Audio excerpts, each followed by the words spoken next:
Hi everyone, it's Adrian. I'm very happy to see you again in each video. And if you're new to this YouTube channel, know that we talk about wildlife photography, macro photography, landscape photos, and photo editing here. So if these topics interest you, don't hesitate to subscribe by clicking the button just below. And so in this episode, I will show you how to solve one of the biggest problems encountered in wildlife photography and that all beginners face, which is how to get sharper photographs.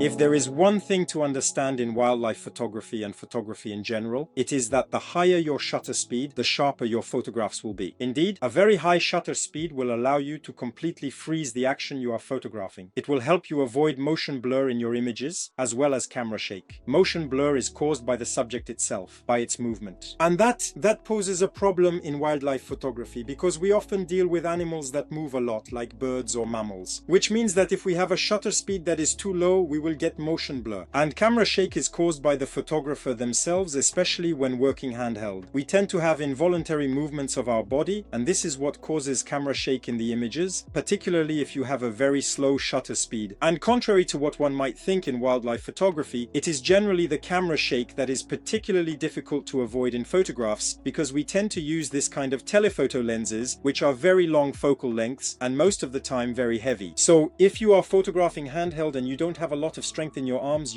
will start to shake. It will be noticeable in your images as you will get a lot of motion blur and camera shake in your photos. But then, what shutter speed should we use to avoid camera shake in our images? So we often hear about the 1/over focal length rule, which supposedly helps to completely avoid camera shake in our photos. For example, if you are photographing at 500mm, you should theoretically use a shutter speed of 1/500 to avoid any camera shake in the photos. It's a very good foundation, but this rule was mainly effective during the film era when it was created. With the advent of digital and sensors that always have much higher resolution, and especially with lenses that keep improving in optical quality, even the slightest blur is much more noticeable in digital than in film. So I recommend aiming for a rule of 1/2 times the focal length, meaning if you are shooting at 500mm, I suggest aiming for a shutter speed of 1/1000th of a second or faster to ensure you avoid any camera shake in your images. So, to increase the shutter speed in photography, there are only two solutions. First, you can open your aperture wider because the more you open the aperture, the more light will enter your lens, allowing you to compensate for this gain in light by using a much faster shutter speed. The problem is that you will quickly be limited by the maximum aperture of your lens. In wildlife photography, if you have a mid-range lens, you won't be able to open your lens very wide. You will therefore have no other choice but to increase the ISO sensitivity in order to increase the shutter speed. Indeed, ISO sensitivity allows your camera sensor to become much more sensitive to light, which means that if you increase the ISO, your photograph will be more exposed. And so, to counter this increase in brightness, you will be able to significantly increase your shutter speed. And the advantage of ISO sensitivity is that the values are much more numerous than the aperture, which is limited by your camera lens. Therefore, you can increase the shutter speed much more by increasing the ISO sensitivity than by adjusting the aperture. So, I repeat this regularly in my YouTube videos, but don't hesitate to increase the ISO sensitivity of your camera because it's the best way to achieve a shutter speed that can perfectly freeze the action happening in front of you. Tip number 2. If your photos lack sharpness, don't hesitate to close down your aperture a bit. So yes, I know, this is completely contradictory to tip number 1. However, slightly closing the aperture of your diaphragm will allow you to very easily and quickly increase the sharpness of your images for 2 reasons. The first reason is that it will allow you to gain precious millimeters of depth of field. For beginners, depth of field is the part of your photograph where everything will be perfectly sharp. When you focus on a particular point, which is why it's called focusing, everything at a certain distance in front of and behind your subject will be perfectly sharp, and the further you move away, the blurrier the elements will become. And this depth of field is directly related to the aperture because the more you open it, the smaller the depth of field will be, and the more you close the aperture, the larger the depth of field will be. And in wildlife photography, and especially in macro photography, using a very large aperture will result in a very shallow depth of field, which can be extremely tiny in macro photography. This is particularly difficult to manage, and even the slightest mistake will cause your subject subject to be out of the depth of field. For example, if you are photographing a heron and you slightly miss the focus, placing it on the beak instead of the eyes will still appear slightly blurry. There will be a sort of veil over the eyes, giving the unpleasant sensation that the photograph lacks sharpness. So if you slightly close the aperture of your diaphragm, you will be able to limit this sensation of blur on the eyes, because closing the diaphragm will indirectly increase the depth of field. So even if you make a mistake and focus on the beak, which is a bit in front of the eyes will still be perfectly sharp because the depth of field will encompass the entire head of the subject. And the second reason is that when you slightly close the aperture, you will be using your lens to its full potential. This is what is commonly referred to as the optimal aperture of a lens, which is generally achieved by stopping down the aperture by 2 stops, allowing for maximum sharpness and clarity in the images it can produce. For example, on my Sigma 150-600, if I want to use it at 600 mm, the maximum aperture will go to f6.3. And if I really want to get the maximum sharpness that this lens can produce, I need to stop down to f8 to ensure I get the best optical quality that this lens is capable of delivering.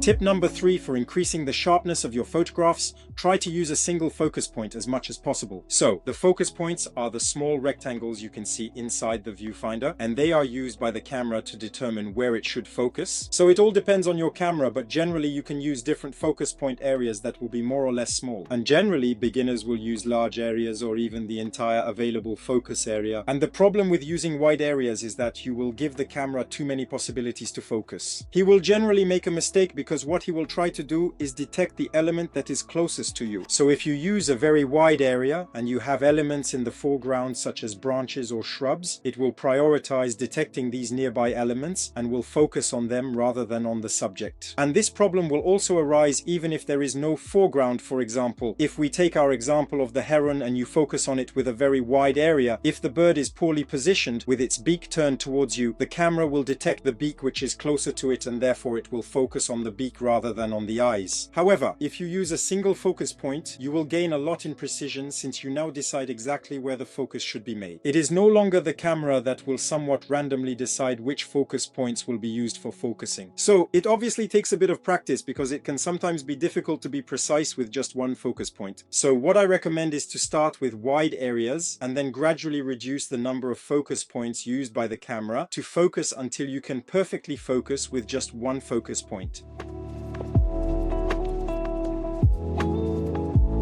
Tip number 4 for increasing the sharpness of your photographs: don't hesitate to center your subjects in the image. So, not all lenses are equal in this regard, but generally, the laws of optics mean that the further you move away from the center of the image, the lower the quality will be. This is due to the fact that when you move away from the center of the image, optical defects such as distortions and chromatic aberration will start to appear, which will reduce the quality and sharpness of the elements located at the edges of the image. This loss of quality will be present in most lenses, especially mid-range and particularly in low-end lenses. But it tends to be less present in high-end lenses, though it will inevitably be very, very expensive to get a lens that is capable of having impeccable quality across the entire image. So, if you have a rather modest lens and you find that your photographs lack sharpness, don't hesitate to reframe your subjects to fully exploit the maximum quality of your lens, even if it means cropping your photograph later to achieve a more interesting composition than a completely centered subject.